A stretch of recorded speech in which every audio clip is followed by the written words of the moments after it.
YouTube খুললেই দেখা যায় এই জিও ব্যাগ দিয়ে ভরে গেছে কারোর ছাদ বাগান। আবার এটাও জানা যায় যে এই জিও ব্যাগে বলে গাছ করলে গাছের গ্রোথ খুব সুন্দর হয়। আবার এটাও শুনেছি এই জিও ব্যাগে গাছ করাতে বলে তার বহুত টাকা সংশয় হয়েছে। আর এই কথাগুলো কতটা বাস্তব সেটা দেখার জন্যই কিন্তু আমিও তৈরি হয়ে গেছি যে এই জিও ব্যাগে গাছ করে দেখব গাছের গ্রোথ কতটা ভালো হয় এবং কতটা টাকা সেভ হয়। নমস্কার বন্ধুরা, এসজি গ্রিন গার্ডেনের নতুন একটি ভিডিওতে সবাইকে স্বাগত জানাই। আজকে আপনাদের সামনে যে প্রতিবেদনটি আমি তুলে ধরেছি, এই প্রতিবেদনে মূলত দুটো টপিকের উপরে আমরা ভিডিও করব। প্রথম টপিকে থাকবে যে আমরা এই জিও ব্যাগ বা গ্রো ব্যাগ কোথা থেকে পারচেস করব বা কোথা থেকে কিনবো। দ্বিতীয় টপিকে থাকবে আমরা আনার গাছের রিপোর্টিং করার মাটি কিভাবে তৈরি করব। চলুন বন্ধুরা, ভিডিওটি শুরু করা যাক। সবার প্রথমে আমাদের সামনে যে গাছটি নিয়ে রেখেছি এটি হচ্ছে একটি নো আইডির গাছ। এই গাছটি আজ থেকে ঠিক 2 মাস কি 2.5 মাস আগে আমরা এই ছোট 6 ইঞ্চি অথবা 8 ইঞ্চি জিও ব্যাগে বা প্যাকেটে কিন্তু রিপোর্ট করেছিলাম।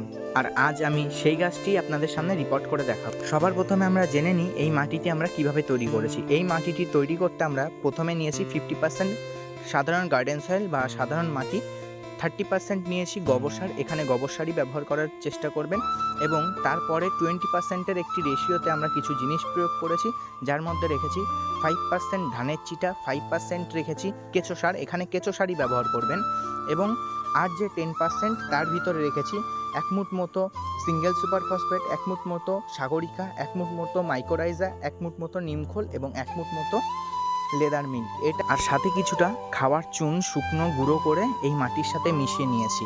তবে এই মাটিটি আমরা রেডি করে 1-1.5 ঘন্টা মতো রোদে শুকিয়ে নেব। শুকিয়ে নেওয়ার পর এই মাটিতে আমরা গাছ রিপোর্ট করব, কিন্তু কোনো রকম শিকড় কাটবো না। যদি এই মাটিতেই নতুন গাছ পটিং করতে হয় বা কোনো শিকড় কাটা গাছ রিপোর্টিং করতে হয়, সেক্ষেত্রে কিন্তু নিম্নতর এই মাটিটিকে 7 থেকে 8 দিন অথবা 10 দিন মতো ছাওয়াযুক্ত একটা স্থানে একটি বস্তার মধ্যে মুখ বেঁধে ফেলে রাখতে হবে। পরে আমরা যেভাবে এই জিও ব্যাগে গাছ পটিং করব, চলুন তার পরের স্টেপটা দেখে নিই। আমরা যেমন মাটির টবে গাছ রিপোর্ট করার সময় নিচের দিকটা একটি বালির লেয়ার দিই বা ড্রেনেজ সিস্টেমটা করে নিই, সেরকম কিন্তু এখানে ড্রেনেজ সিস্টেমের কোনো ব্যাপার নেই, কিন্তু নিচের দিকটাতে একটি লেয়ার দেওয়া ভালো হবে। নাহলে নিচে যে ছাদের একটা হিট জেনারেট করে উল্টো উপর দিকে যায়, সেই হিটটাতে কিন্তু নিচের দিককার মাটি এবং শিকড়গুলো নষ্ট হতে পারে। তাই আমরা কিছু সংখ্যক কার্ডবোর্ড কেটে বা ছিঁড়ে নিয়ে আমরা নিচের দিকটাই ভালো করে একটি লেয়ার করে দিলাম। আপনারাও চেষ্টা করবেন এরকম একটি লেয়ার দিয়ে নেওয়ার, তাহলে গাছের কোনো রকম শিকড় ড্যামেজ হবে না এবং গাছটি সুস্থ সবলভাবে বেড়ে উঠবে এবং ফল দিতে সক্ষম হবে। যে মাটিগুলি আমরা দুপুরবেলায় রোদে 1-1.5 ঘন্টা শুকাতে দিয়ে গেছিলাম, সেই মাটিগুলিকেই ঠিক বিকেলবেলায় যখন মাটিগুলি পুরো ঠান্ডা হয়ে যাবে বা ওই গরম ভাবটা কেটে যাবে, তারপরেই কিন্তু গাছ ওই মাটিতে রিপোর্ট করা সম্ভব হবে।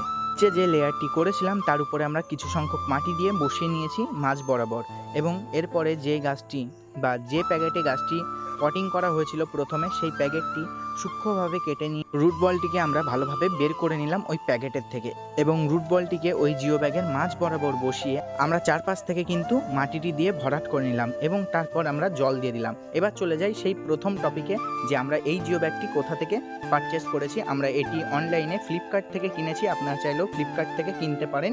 12 inch by 12 inch geo bag বলে সার্চ করলে আপনারা পেয়ে যাবেন। আজকের ভিডিওটি যদি ভালো লেগে থাকে তবে লাইক, কমেন্ট, শেয়ার করতে ভুলবেন না। চ্যানেল নতুন হয়ে থাকলে সাবস্ক্রাইব করে। দেখা হচ্ছে পরের ভিডিওতে।